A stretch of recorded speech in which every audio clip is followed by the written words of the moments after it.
Hello नमस्कार दोस्तों, स्वागत है आपका हमारे इस यूट्यूब चैनल में एजुकेशन बाय प्रियंका में। अगर आपने अभी तक हमारे चैनल को सब्सक्राइब नहीं किया है तो प्लीज़ हमारे चैनल को सब्सक्राइब करें और वीडियो को इन तक देखना ना भूलें।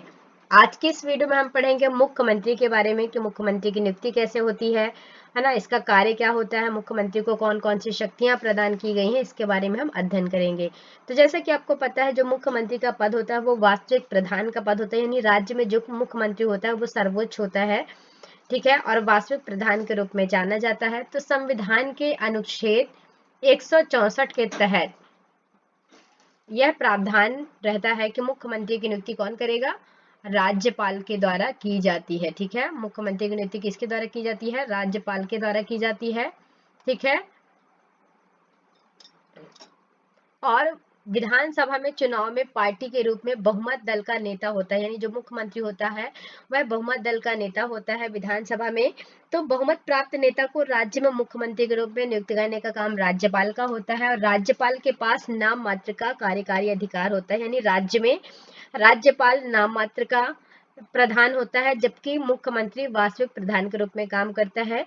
तो उसके पास कार्यकारी अधिकार होते हैं, लेकिन वास्तविक कार्यकारी अधिकार मुख्यमंत्री के पास होता है, जो कि वो अपने इच्छानुसार या अपने स्वाविवेक के आधार पर अपनी शक्तियों का प्रयोग कर सकता है। ठीक है,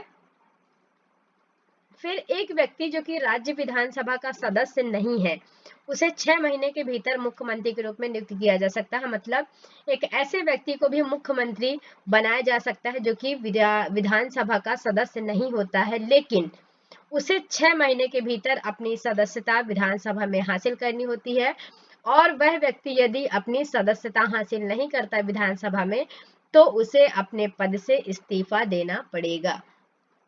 फिर अगर हम बात करें मुख्यमंत्री के कार्यकाल की, तो मुख्यमंत्री का जो कार्यकाल है वो निश्चित नहीं होता है, लेकिन ऐसा माना जाता है कि मुख्यमंत्री का कार्यकाल कितने वर्ष का होता है?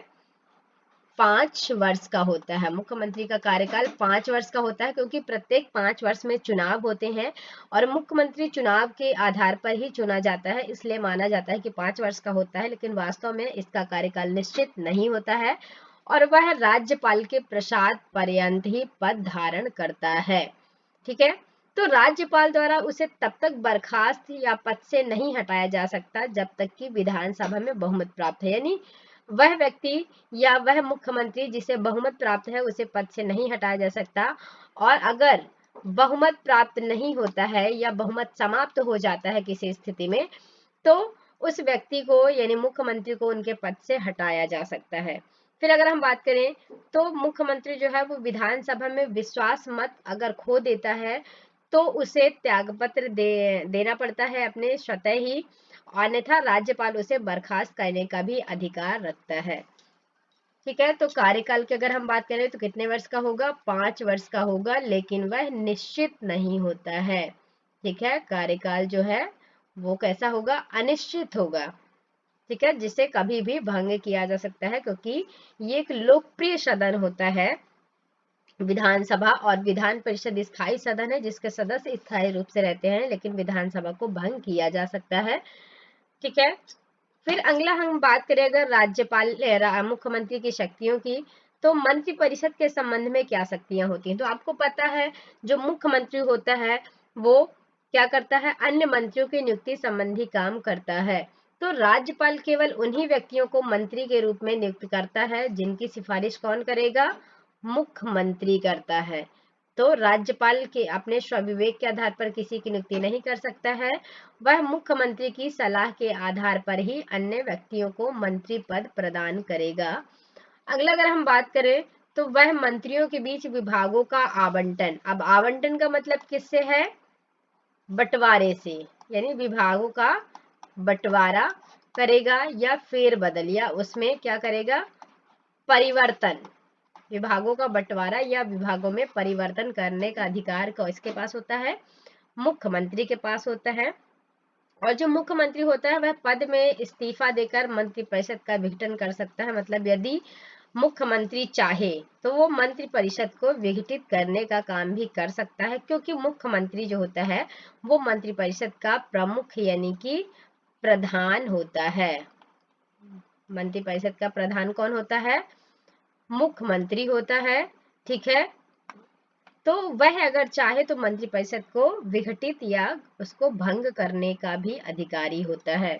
फिर अगर हम बात करें राज्यपाल के संबंध में उसकी शक्तियों की, तो विधानसभा का अनुच्छेद, संविधान के अनुच्छेद 167 के अंतर्गत राज्यपाल और जो राज्य मंत्रिपरिषद होती है उनके बीच मुख्यमंत्री क्या काम करता है, एक कड़ी के रूप में काम करता है।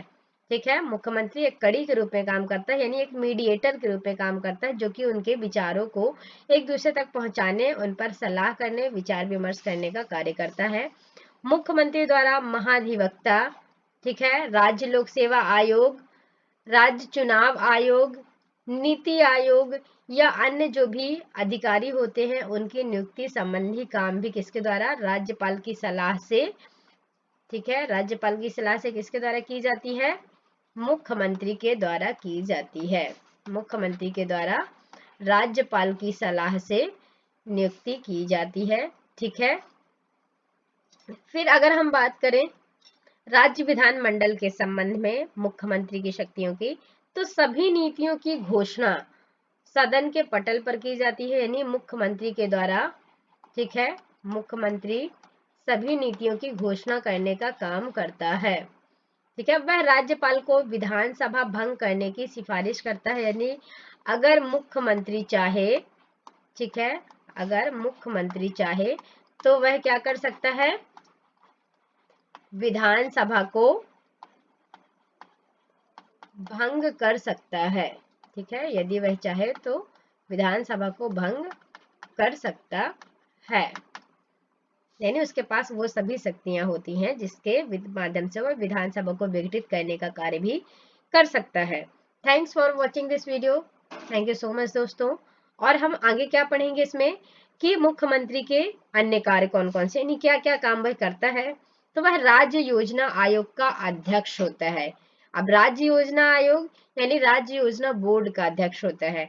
वह जो क्षेत्रीय परिषद होती है उसके क्रमवार उपाध्यक्ष के रूप में काम करता है। ठीक है, और समय समय पर कार्य क्या होता है उसका 1 वर्ष का हो जाता है। अंतरराज्य परिषद यानी अंतरराज्यीय स्तर पर वह नीति आयोग का सदस्य होता है। ठीक है, नीति आयोग का सदस्य होता है। नीति आयोग का अध्यक्ष कौन होता है, अध्यक्ष जो होता है नीति आयोग का वह होता है प्रधानमंत्री। ठीक है, प्रधानमंत्री जो है नीति आयोग का अध्यक्ष होता है और सदस्य होता है मुख्यमंत्री। वह क्या होता है, मुख्यमंत्री जो है वो राज्य सरकार का मुख्य प्रवक्ता होता है।